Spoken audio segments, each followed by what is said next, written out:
আসসালামু আলাইকুম। প্রিয় দর্শক, আপনারা জানেন এর মধ্যে সবাই ডিটেল জেনেও গেছেন, কারণ পুরো ঘটনাটাই তো টেলিভিশনে লাইভ হয়েছে। সেটা হলো যে আজকে এই মানবতা বিরোধী যে ট্রাইব্যুনাল ইন্টারন্যাশনাল, সেখানে শেখ হাসিনার মামলার রায় হয়েছে। যে মামলা মানবতা বিরোধী, সেই মামলায় অপরাধী হিসাবে আসামি ছিলেন ৩ জন: শেখ হাসিনা, তার স্বরাষ্ট্রমন্ত্রী আসাদুজ্জামান খান কামাল এবং আইজিপি, সাবেক ওই সময়কার আইজিপি চৌধুরী আবদুল্লাহ মামুন। ৩ জনের মধ্যে আইজিপি মামুন সাহেব উনি রাজসাক্ষী হয়েছেন, মানে উনি সব ঘটনা নিজে থেকে বলে দিয়ে আদালতকে সাহায্য করেছেন যে আসলে ওই সময় কি ঘটেছিল, এবং তার বক্তব্য, বিভিন্ন সাক্ষ্য প্রমাণ ইত্যাদির প্রেক্ষিতে আদালত আজকে রায় দিয়েছে। এবং সেই রায় হলো শেখ হাসিনার মৃত্যুদণ্ড এবং তৎকালীন স্বরাষ্ট্রমন্ত্রী আসাদুজ্জামান খান কামালের মৃত্যুদণ্ড। এবং আইজিপি মামুন সাহেব যেহেতু রাজসাক্ষী হয়েছেন, মানে মামলার বাস্তবায়নে সরকারকে সাহায্য করেছেন, এই জন্য ওনাকে 5 বছরের কারাদণ্ড, মানে ওনার সাজা কমিয়ে দেওয়া হয়েছে। এই হলো মোটামুটি রায়। এই রায় নিয়ে এরই মধ্যে অনেক কিছু হয়েছে, আপনারাও জানেন, শুনেছেন। কেউ খুশি, অনেকেই খুশি হয়েছেন, অনেকে সন্তোষ প্রকাশ করেছেন, অনেকে দুঃখিত হয়েছেন, অনেকে ক্ষুব্ধ হয়েছেন। আমরা নানা ধরনের চিত্রই এই দেশে আজকে সারাদিন দেখলাম। আমি যেখানে থাকি, আমি থাকি ঢাকা শহরে কলাবাগান এলাকায়। আমার বাসা থেকে 32 নম্বরের দূরত্ব হলো হাঁটা দূরত্ব, মানে হেঁটে গেলে 7-8 মিনিট লাগে এবং দেখাও যায়। 32 নম্বরের সামনে আজকে মোটামুটি একটা রণক্ষেত্র ছিল। যাই হোক, সে আলোচনা আমি একটু পরে আসছি, কেন কি সমাচার আসছি। এই মামলায় আসামি পক্ষ 3 জন আসামি। 3 জনের মধ্যে একজন তো আছেন, বন্দী অবস্থায় আছেন, গ্রেফতার অবস্থায় আছেন, এবং যিনি রাজসাক্ষী হয়েছেন তার কথা বাদ রাখি। বাকি যে 2 জন, তাদের পক্ষে তারা কোনো উকিল নিয়োগ করেন নাই। রাষ্ট্র তাদের পক্ষে একজনকে উকিল হিসেবে নিয়োগ করেছিলেন, তার নাম মিস্টার আমির হোসেন। আমি আমির হোসেন সাহেবের বক্তব্যটা দেখলাম, মানে রায়ের পরে। উনি বক্তব্য বলছিলেন যে আমি ক্ষুব্ধ, আমার ভেতরে কষ্ট লালন করতেছি, এটুকু উনি বলেছেন। এইটুকু কথা খুব কম বলেছেন। আরেকটা কথা বলেছেন যে এই মামলার আপিল করা যাবে কি যাবে না সেই ব্যাপারে। তো এই জন্যই বলছেন আমি ক্ষুব্ধ, আমার ভিতরে কষ্ট লালন করছি। আমি খুব বেশি দিনে লক্ষ্য করলাম, আপনারা ভিডিওটা পাবেন, বিভিন্ন পত্রিকার মিডিয়াতে ভিডিওটা আসছে। উনি যখন এগুলো বলছিল তখন ওর মুখে কিন্তু হাসি ছিল। তা হাসি মুখে কষ্টের কথা বলাটা আসলে কঠিন। এটা করতে গেলে যে পার্সোনালিটি দরকার হয়, যে ব্যক্তিত্বের দরকার হয়, যে অভিনয় ক্ষমতার দরকার হয়, সেটা হয়তো ওনার নাই, যে কারণে উনি মনের ভাবটা প্রকাশ করতে পারেন না। মুখের ভাব এবং মনের ভাব এক হয়নি। যাই হোক, তারপরেও উনি ছিলেন উকিল। উনি শেখ হাসিনা এবং ডক্টর আসাদুজ্জামান কামালের পক্ষে যুক্তি তর্ক করেছেন। আমরা কিন্তু দেখি যে একদম হাতে নাতে ধরা পড়া অপরাধীর পক্ষেও যিনি উকিল থাকেন, তিনি কিন্তু অনেক যুক্তি দেন। নিশ্চয়ই আমার ধারণায় আমির হোসেন সাহেবও অনেক যুক্তি দিয়েছেন, যে যুক্তিগুলির পরও ওনার বিপক্ষে রায় যাওয়া তিনি কষ্ট পেয়েছেন, ক্ষুব্ধ হয়েছেন, এবং সেটা হাসি মুখে বলতেও পেরেছেন। এবং উনি জানিয়েছেন যে এই মামলায় আপিল করার কোনো সুযোগ আপাতত নেই। সুযোগ আছে, তাত্ত্বিকভাবে আছে, কিন্তু প্র্যাকটিক্যালি নাই। এই কারণে যেটা আপিল করতে হলে নিয়মটা হচ্ছে, উনি যেটা জানালেন, নিয়মটা হলো 30 দিনের মধ্যে করতে হবে। এবং এই 30 দিনের মধ্যে যাদের বিরুদ্ধে রায়, তাদেরকে সশরীরে যে আপিলটা করতে হবে, অথবা তাদেরকে দেশে আসতে হবে, এসে আত্মসমর্পণ করতে হবে, জেলে যেতে হবে, তারপরে তারা আপিল করবেন উকিলের মাধ্যমে, অথবা তাদের গ্রেফতার করা হবে, জেলে থাকবেন, তারপর ওনারা আপিল করবেন। দূরে থেকে আপিল করার কোনো সুযোগ নেই। 30 দিনের মধ্যে আসাদুজ্জামান খান কামাল এবং শেখ হাসিনা দেশে আসবেন, এরকম মনে করা আমি মনে করি না। আমি যাই না, অন্য কেউ মনে করেন কিনা, করতে পারেন, বাট আমি পার্সোনালি মনে করি না। তার মানে যদি 30 দিনের মধ্যে ওনারা না আসেন, তাহলে আপিলের সুযোগও শেষ। তার মানে এই রায়টাই চূড়ান্ত হয়ে যাবে। এর মধ্যে দেখলাম ওদের রয়টার্সের কাছে দেওয়া একটা সাক্ষাৎকারে শেখ হাসিনার পুত্র সজীব ওয়াজেদ জয়, আমেরিকা থেকে, উনি বলেছেন যে নতুন একটা সরকার আসার আগ পর্যন্ত, এবং খালি সরকার আসলে হবে না, সেই নির্বাচনে আওয়ামী লীগকে থাকতে হবে। আওয়ামী লীগ সহ যদি নতুন নির্বাচন হয়, সেই নির্বাচনে একটা সরকার আসার আগ পর্যন্ত ওনারা এই মামলার কোনো আপিল করবেন না। এটা অবশ্য রায়ের আগে উনি বলেছেন। কাজে সেই বিচারে দেখলেও আমি কোনো আপিলের কোনো সম্ভাবনা আপাতত দেখছি না।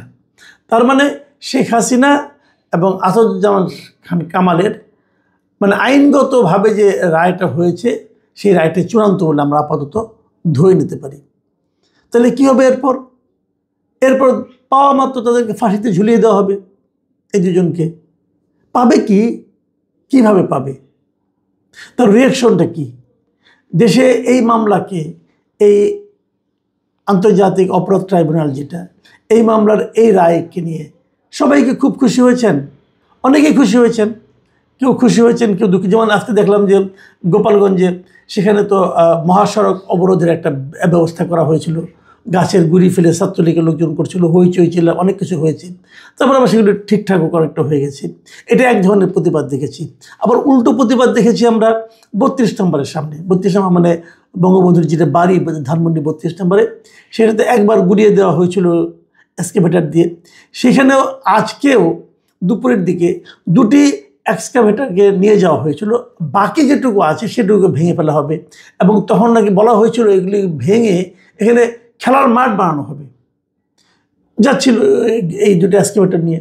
কিন্তু এক্সকাভেটারগুলো যে তাদের যে কাজে নেওয়া হয়েছিল সেই কাজ তারা করতে পারেনি, কারণ সেখানে তাদের পুলিশ এবং সেনাবাহিনী তাদেরকে ফিরিয়েছে। এটারও ভিডিও দেখলাম। এই ভিডিওতে দেখলাম যে এখানে পুলিশকে তারা আক্রমণ করছে, পাল্টা পুলিশ আক্রমণ করছে, এরা ঢেল দিচ্ছে, তারা টিয়ার গ্যাস ছুটছে। একটা ভিডিও দেখলাম যারা গিয়েছিল সেখানে তাদের অনেকে গায়ে আবার জাতীয় পতাকাও ছিল, গায়ে জাতীয় পতাকা মাথায় মুড়িয়ে শরীরে লাগিয়ে গিয়েছিল। এদের কি পুলিশ মোটামুটি ভালোই উত্তম মাধ্যম দিয়েছে, লাঠিপেটা করেছে।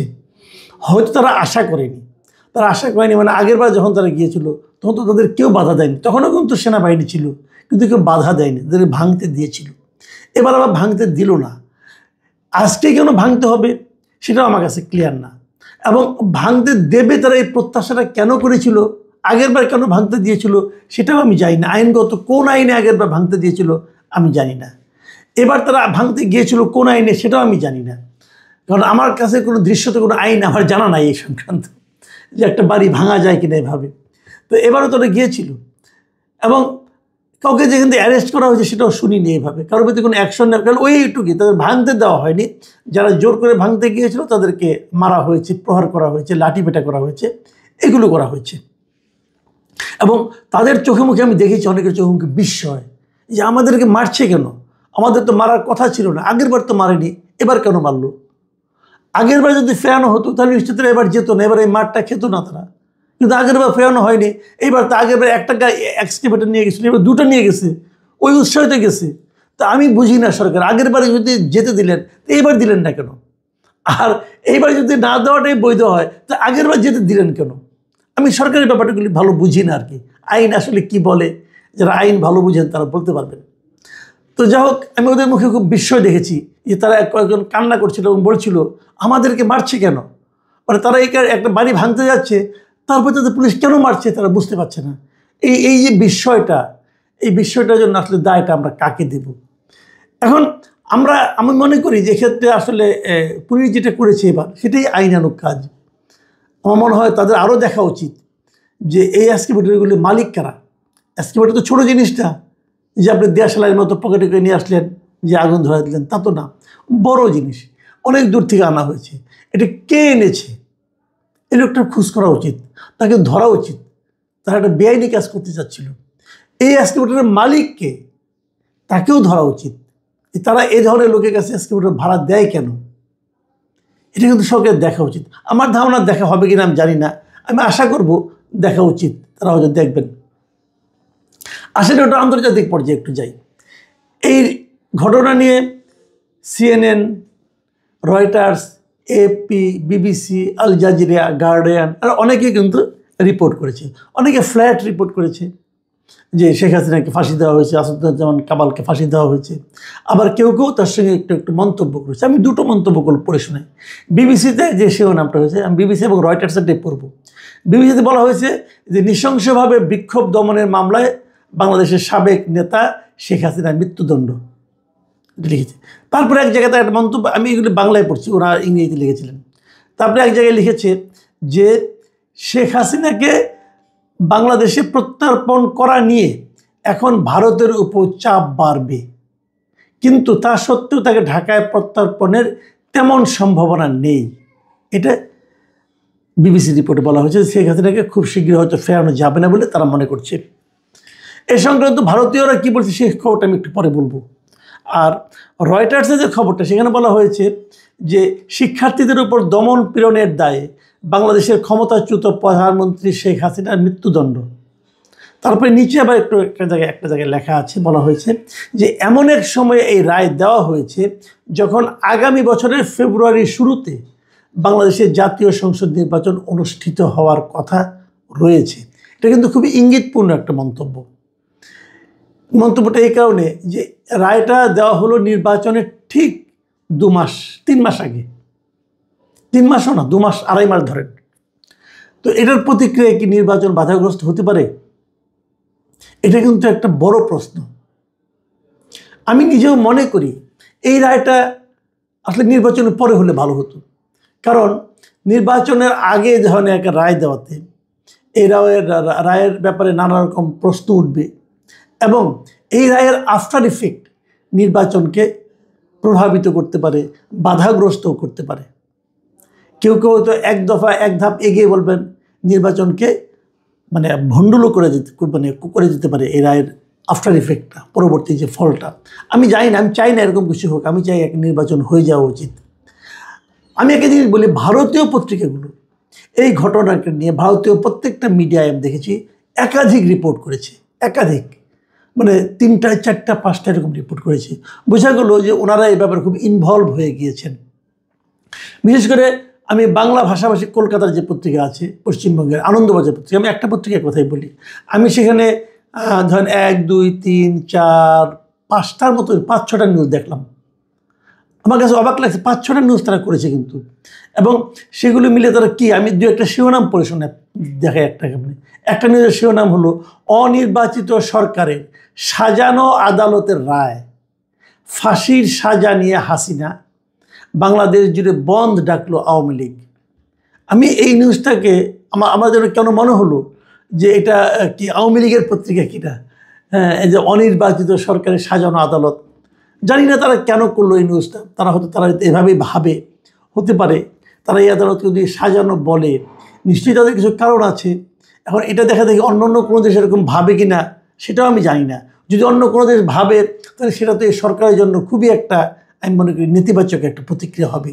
সরকার কীভাবে এটা বলবে আমি জানি না, ভাববে কীভাবে এটা মোকাবেলা করবে সেটাও আমি বলতে পারবো না। আরেকটা নিউজ হয়েছে যে বাংলাদেশে বঙ্গবন্ধু ধানমন্ডির ভাঙা বাড়ি ফের ভাঙতে জড়ো হলো শয়ে বিক্ষোভকারী, লাঠিচার্জ সেনার।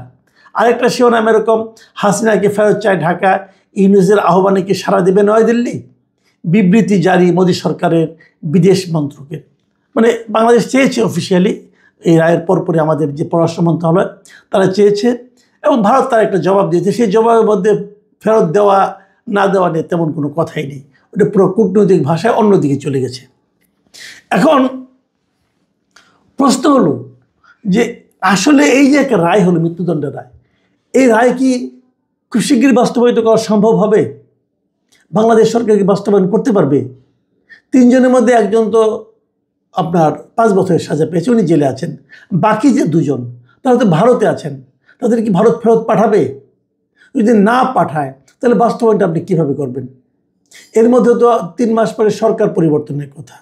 এই সরকার পরিবর্তিত হয়, সেক্ষেত্রেও কি আওয়ামী লীগের প্রতি বিএনপির এই মনোভাব থাকবে? অথবা যদি আওয়ামী লীগের মধ্যে ফেরার চেষ্টা করবেই তো বটে। আওয়ামী লীগ একটা বড় দল, আপনি মানেন আর না মানেন, পছন্দ করেন আর না করেন, আওয়ামী লীগ একটা বড় দল এবং অনেক বড় দল। এদেশে আওয়ামী লীগের অনেক সমর্থক আছে, অনেক কর্মী এখনও আছে। গেছে আর কয়জন? ভারতে গেছে, যা গেছে, দেশের বাইরে যারা পালিয়ে গেছে তাদের সংখ্যা বড় জোর কয়েক হাজার হবে, লাখও তো হবে না। আর আওয়ামী লীগের সমর্থক তো কোটি কোটি ছাড়িয়ে আরও বেশি। তো তারা এই দেশে কী করবে? তারা কি শেখ হাসিনার জন্য জীবন দেবে, নাকি তারা শেখ হাসিনাকে বাদ দিয়ে রাজনীতি করবে? এই সমস্ত প্রশ্ন কিন্তু আগামীতে খুব বড়োভাবে উঠবে। এবং যদি তারা যেভাবে হোক, শেখ হাসিনাকে নিয়ে হোক, শেখ হাসিনাকে ছাড়া হোক, যদি তারা আসে, চেষ্টা করে, তারা কি এই রায়টাকে কীভাবে নিয়েছে এটাও কিন্তু সরকারের ভাবতে হবে। আপনি যদি বলবেন কে কী ভাবলো আমার কিছু যায় আসে না, আমার কাজ আমি করে দিয়েছি, না, এটা হয় না। একটা জনগণ ঘনিষ্ঠ সরকারের এইভাবে ভাবার কোনো উচিত না। তাকে সবাইকে নিয়েই ভাবতে হবে, কারণ দেশটাকে তো সবাইকে নিয়ে। আপনি এমন একটা দেশ চালাচ্ছেন, এমন একটা দেশে আমরা বসবাস করি, আমরা চাই না এই দেশের কিছু লোক আমাদের এখানে অস্থিরতা তৈরি করুক। সেই অস্থিরতা যদি আপনি থামাতে পারেন তাহলে ওয়েল অ্যান্ড গুড, খুব ভালো। আর যদি থামাতে না পারেন তাহলে তো আমাদের আতঙ্কিত হওয়ার প্রচুর কারণ আছে। আমি এখন ওই কথাটা বলে আলোচনাটা শেষ করব। সেটা হলো, ভারতের পক্ষে কি আমাদের এখানে তাকে ফেরত পাঠানো বাধ্যবাধকতা আছে? হয়তো আছে, যে আমাদের সঙ্গে তাদের একটা বন্দি প্রত্যার্পণ চুক্তি আছে। কিন্তু এই প্রসঙ্গে আনন্দবাজার যে রিপোর্টটা করেছে, যে সেই রিপোর্টের শিরোনাম এমন, ফাঁসির সাজাপ্রাপ্ত হাসিনাকে কি বাংলাদেশের হাতে তুলে দিতেই হবে ভারতকে? কি বলছে আইন, কি কি রয়েছে দুদেশের চুক্তিতে, অনেক কথা বলেছে। আমি অত দূর যাব না। আমি এখানে দুজন ব্যক্তির মন্তব্য তারা কোট করেছে, সেটা আমি পড়ে শোনাবো। যাদবপুর বিশ্ববিদ্যালয়ের আন্তর্জাতিক সম্পর্ক বিভাগের অধ্যাপক অনিন্দ্যজ্যোতি মজুমদার বলেন, ভারত হাসিনাকে ফেরাতে বাধ্য নয়, কারণ বাংলাদেশের সঙ্গে ভারতের প্রত্যার্পণ সংক্রান্ত চুক্তি থাকলেও সেখানে এমন কিছু শর্ত রয়েছে যার জন্য নয়াদিল্লি সেটা মানতে বাধ্য নয়, এটা বলেছে। আরেকজন রবীন্দ্রভারতী বিশ্ববিদ্যালয়ের রাষ্ট্রবিজ্ঞানের অধ্যাপক সব্যসাচী বসু রায়চৌধুরী, তিনি বলেছেন, ভারত এবং বাংলাদেশের মধ্যে বন্দি প্রত্যার্পণ নিয়ে চুক্তি রয়েছে, কিন্তু সোমবারের রায়ের পর বাংলাদেশে হাসিনার প্রাণ সংশয়ের সম্ভাবনা রয়েছে। তাই ওই চুক্তিতে থাকা নিয়ম অনুসারেই ভারত হাসিনাকে বাংলাদেশে প্রত্যার্পণ করতে বাধ্য নয়। এই যে তাদের মূল্যায়নটা, এটা কিন্তু ভারতের বিশেষজ্ঞতারা, এবং হাসিনাকে ফেরত পাঠাবে কি পাঠাবে না এটা ভারতের ইচ্ছার উপর নির্ভর করবে। কাজেই আমার কেন যেন মনে হচ্ছে ভারত হাসিনাকে ফেরত খুব সহজে হয়তো পাঠাবে না, যদি অন্য কোনো আন্ডারস্ট্যান্ডিং না হয়। সেই আন্ডারস্ট্যান্ডিং করা এই সরকারের পক্ষে সম্ভব কিনা সেটা আমি জানি না। তাহলে অবস্থাটা কী দাঁড়ালো? হাসিনাকে আপনি মৃত্যুদণ্ড দিলেন, হাসিনা এবং কামাল সাহেব ইন্ডিয়ায় থাকলেন, তারা সেখান থেকে কি করবেন আমি জানি না, কি বলবেন তাও জানি না। এগুলো নিয়েও তো নানা ধরনের আলোচনা চলবে। দেশের মধ্যে আওয়ামী লীগের বিশাল একটা লোক থেকে যাবে, আবার আওয়ামী বিরোধী লোক থেকে যাবে, আবার যারা মারা গিয়েছেন এই যে আপনার এই জুলাই আন্দোলনে তাদের মনে তো একটা ক্ষোভ আছে। এবং শেখ হাসিনা তো গত 17 বছর এদেশে ভালো শাসন করেননি, এটা তো আমরাও দেখেছি। উনি তো নানাভাবে গণতন্ত্রকে হত্যা করার চেষ্টা করেছেন, উনি মানুষের ভোটাধিকার কেড়ে নিয়েছিলেন। সেই হিসেবে ওনার প্রতি মানুষের অনেক ক্ষোভ আছে কিন্তু। এবং সেই ক্ষোভের মাত্রাটা কি মৃত্যুদণ্ড দেওয়ার মতো কিনা, অথবা উনি যে অপরাধটা করেছেন, যে অপরাধগুলি করেছেন, এই হত্যাগুলি যেগুলি হয়েছে, এই হত্যাগুলির পেছনে তো ওনার ভূমিকা আছে। উনি তো বলেছেন তাদেরকে মারার জন্য, বলেন নাই? উনি বলছেন যে আমি বিদ্রোহ দমনের জন্য বলছি, কিন্তু বিদ্রোহ দমন তো হত্যা করার মাধ্যমে। পুলিশ যেরকম ছবি আমরা বিভিন্ন ছবি দেখেছি, কি মর্মান্তিকভাবে পুলিশ তাদেরকে গুলি করেছে, বুক লক্ষ্য করে গুলি করেছে। আমরা একটা দৃশ্য আমি ভুলতে পারি না, ওই যে কার নিচে ঝুলেছিল, ওই ঝুলন্ত অবস্থা তাকে গুলি করা হয়েছে। এইসব দৃশ্য তো আমরা ভুলবো না। তো এইসব অপরাধের কারণে তার শাস্তি তো হতেই পারে। সে কে, শেখ হাসিনা না কে, এটা তো আমার জানার ব্যাপার না। মানুষটা মেরেছেন আপনারা, তো সেই সাজাও তো হতে পারে। কিন্তু সেই সাজাটা আপনি কখন দিলেন, কিভাবে দিলেন, আদালতে কি আলোচনা হয়েছে, আদালতের বিচার প্রক্রিয়া কতটা কি ছিল, এগুলো নিয়েও কিন্তু আলোচনা চলবে। আমরা ফিনিশিং আমার যেটা প্রত্যাশা, আপনারা যা কিছুই করেন, যা কিছুই করবেন আগামীতে, আমার খালি একটাই কথা, প্লিজ দেশটাকে বিভক্ত করেন না। আপনারা বিভক্ত জাতি অগ্রসর হতে পারে না। আমরা একটা অগ্রসর জাতিতে পরিণত হতে চাই। প্রিয় দর্শক, এখন এ পর্যন্তই। আল্লাহ হাফেজ।